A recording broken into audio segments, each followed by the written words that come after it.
Hey everyone, you're watching Creep Cinema. I'm your host and creep, Mark Tauriello. Today I decided to do a more contemporary horror film called The Witch. Alright, so let's get started. Actually, let's pause. This movie, I've seen it a few times, and every time I watch it, I get something new out of it, which is why it's an effective movie. That being said, to actually review it, it's been challenging for me because I've tried several times, but I have so many ideas and thoughts that it gets muddled. So I'm going to try to review this to the best of my abilities in a way that makes sense. Okay? So the plot of the movie is basically a family during Puritan times is banished out of their community because the father thinks, like, he can worship his own way and that he's more Christian or Catholic than everyone else. So the ye old townspeople was like, nope, you're out. So the family is forced to live in the wilderness, and this is like the 1600s when America, like, was undiscovered and uncharted and people were just arriving for the first time. So yeah, they're forced to live in the wilderness, which basically is a death sentence because it's the fucking wilderness in the 1600s. So they station themselves on this plot of land, and as soon as they, like, start their lives over, shit hits the fan. So nothing works out. So the crops, like, that they planted don't grow. So the family, like, starves. And then their youngest baby disappears out of thin air.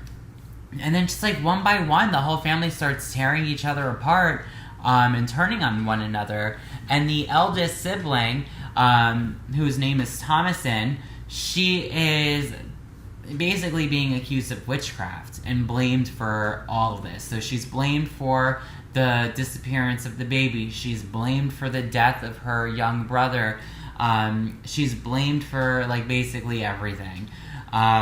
But the truth of the matter is that there's a witch that is living in those woods outside of their home. And, you know, she's responsible for all of this.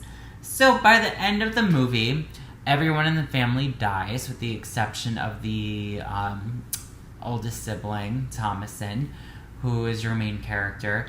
And she basically signs her soul to the devil, and she becomes a witch. So it's kind of like a happy ending, depending on your perspective. But what I want to talk about is not so much the plot right now. I want to talk about the styling of the movie and the whole concept, because this is definitely a period piece. And I know that the director put so much time and energy and research into making sure that everything about this film is authentic. To the point where the whole film is spoken in that old English, like, you know, ye hath thou, and, like, ye old townsfolk, and all that stuff. So, yeah, the first time I saw it was in the theater with no subtitles. If you watch my reviews, you know how I feel about subtitles. I think everything needs to have subtitles because I have shitty hearing. But, like, the first time I saw the movie, it was in that old English. So, like, I got the vibe of the film, and I got, like, the plot, but it was very difficult for me to understand what they were talking about because I don't speak oldie English, old ye hath thou stuff, you know? But that's not necessarily a bad thing for this, because the director wanted to use transcripts or writings from the 1600s, from that Puritan era, and use that as dialogue for this movie, making it so old and authentic. So when you're watching this movie, it's like you feel like you're watching some, like, old school evil shit that you should not be watching. So that's why I think this is a really effective movie. It's just that it has this super authentic, like, old world feel to it that I've never seen another movie, like, do before.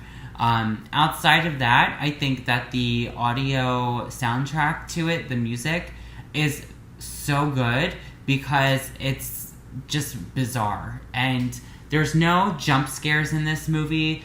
It's a straight up slow burn. So if you don't have patience and you like jump scares, this is not going to be a good movie for you. But if you like a slow burn, The Witch is going to be great. And that's why I think this movie is also effective, is the fact that, you know, the music paired with the imagery, paired with the plot, it all works in harmony together.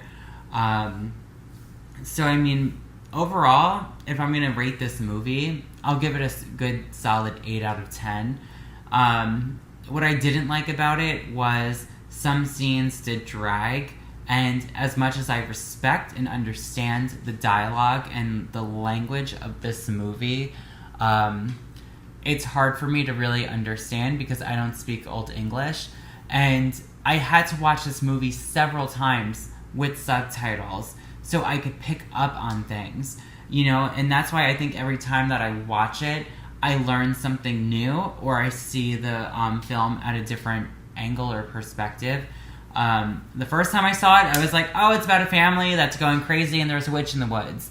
And then the second time I saw it, I was like, oh, the whole family thinks that the daughter is a witch. And then the third time I saw it, I realized like the inner conflicts of each of the family members. And I almost saw that each family member represented one of the 7 deadly sins. So like, this isn't necessarily the most easy movie to watch, but I still think you should watch it if you like horror movies and things that are outside the box. And like I said, I've never seen a horror movie quite done like this before. And the more that I watch it, the more I love it. But the reason why I gave it the 8 was just because, like I said, some scenes did drag, and I also have a hard time really picking up on that Old English stuff.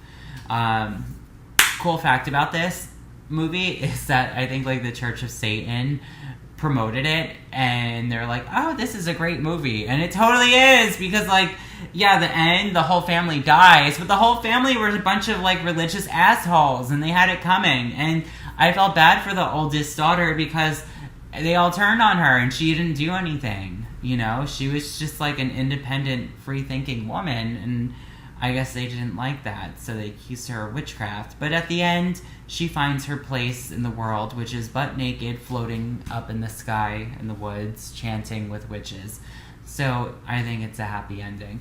But some other cool things about this movie is, like I said, it's a very layered picture, and you can look at it as a film where it's like, oh, a family moves into the wilderness and there's a witch living in the woods.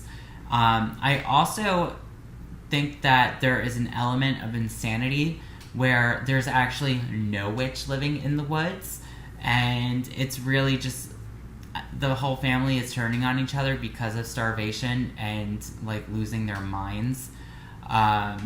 So there's that possibility that it's just all in their minds and that there's really no witch in the woods. Then I read somewhere else too, like another reviewer wrote this idea that the family was eating corn that was like poisoned, and that's why they were all losing it and accusing one another of witchcraft. So, like I said, a lot of different theories, and if you've never seen this movie, I don't think this review is really going to do any justice, so I would say watch it. If you have patience, watch this movie. If you like a slow burn, watch it. If you like a cheap thrill, I don't think this is going to be the right movie for you. But anyways, The Witch, I give it 8 out of 10. I enjoyed it. I'm going to watch it again and again and again and learn new things each time. So that's my review. Thank you so much for watching, and I will see you guys later. Bye!